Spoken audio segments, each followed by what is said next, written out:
It was the American essayist Joan Didion who once observed that we tell ourselves stories in order to live. We tell ourselves stories in order to live. Because most of our experience in life is either so fractured or unresolved or confused that we must, says Didion, interpret what we see. Select the most workable of the multiple choices. We live entirely, she concludes, by the imposition of a narrative line upon disparate images. At one level, of course, this probably seems pretty obvious. All of us are constantly, even if unconsciously, making choices. Choices about what we care about and what we simply ignore. What we really think matters in life, and what we allow to fade into the background.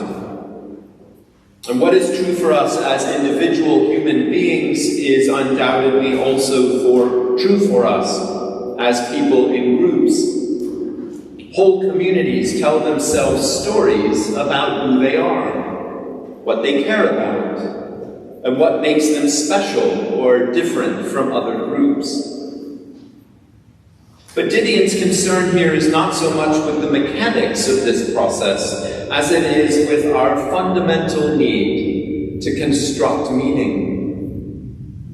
We don't tell ourselves stories primarily for entertainment or merely to pass the time, though they may serve that purpose.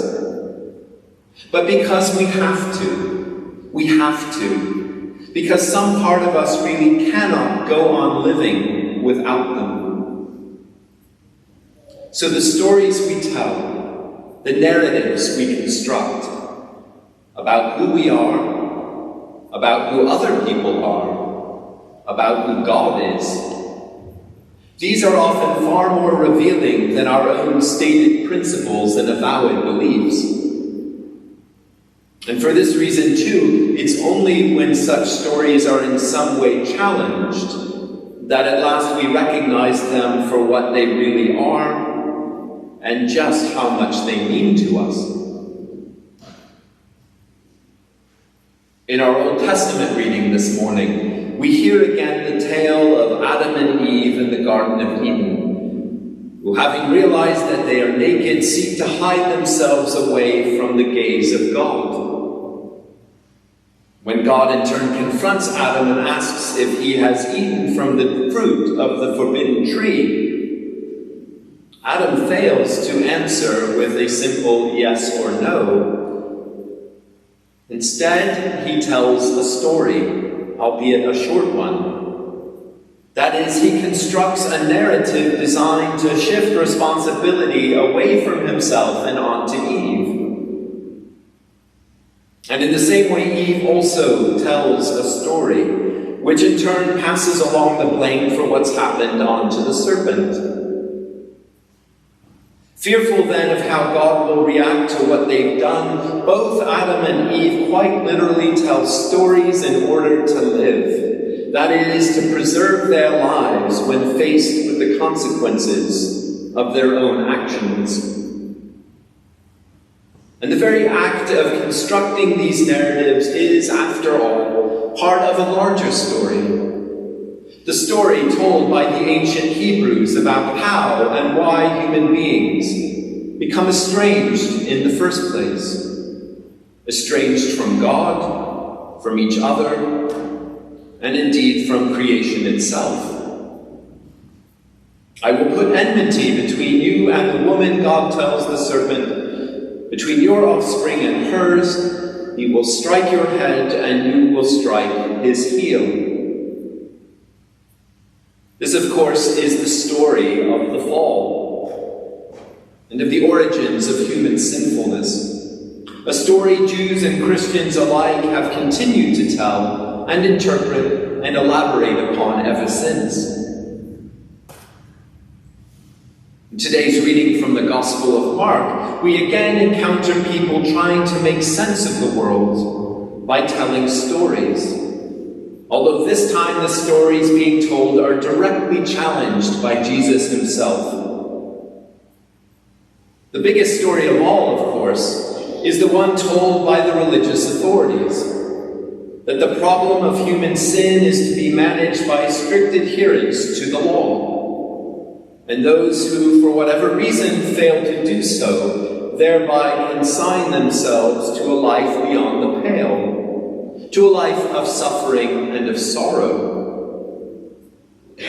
But Jesus, by virtue of his very person, tells a different story, offers a counter-narrative, a narrative which refuses to exclude anyone from the possibility of redemption, save only those who reject the possibility of redemption itself. It's no wonder, then, that the story he tells, both in word and in deed, is greeted by such an eager audience. The poor, the rejected, the marginalized are, in particular, desperate to hear a story that will enable them to live, to find hope and meaning beyond the constraints of a received narrative in which they have no part and which contains for them little hope for the future. This is why Jesus increasingly finds himself in conflict with the very culture that has produced him. Why he is so readily accused of being in league with Satan. Why even his own relations become alarmed and embarrassed by his behavior.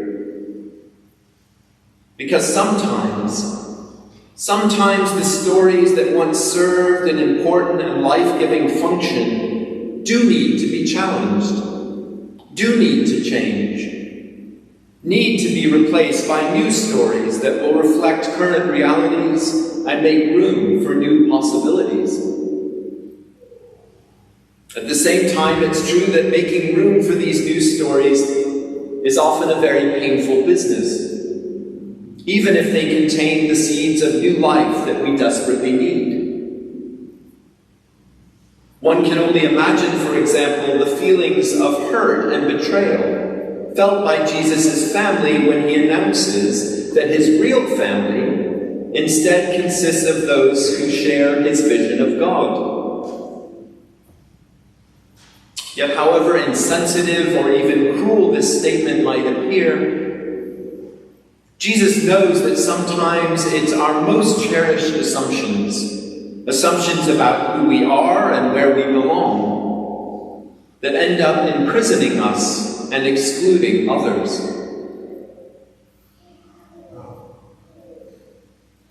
During the past 4 years, this church has undergone a wide variety of changes, some of which we have chosen and some of which have been imposed upon us. We've lost some long-standing members due to both death and departure, but we've also been blessed by the arrival of new members, whose presence has done so much to enrich and enhance our common life. Old habits and inherited assumptions about who we are and what we do at St. Mary's have gradually yielded some space to new attitudes and new approaches that may be more in keeping with our present needs and aspirations.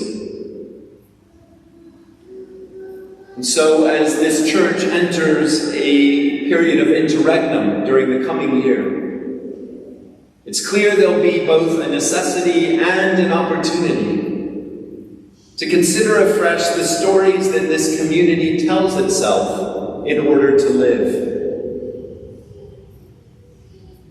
Will it fall back on the old familiar narratives, peppered with refrains such as, "We've always done it this way," or "We tried that already and it didn't work"? Or will there be genuine openness to telling a different kind of story? Because as Joan Didion reminds us, the question is not whether a story will be told, but what kind of story. My hope is this community, all of you, will find a way to tell a story that is life-giving. And not just for those of you sitting here today, but for all those people who haven't even arrived here yet. That is the kind of story Jesus tells us in his gospel. A story that in the telling doesn't just enable us to survive, but to flourish.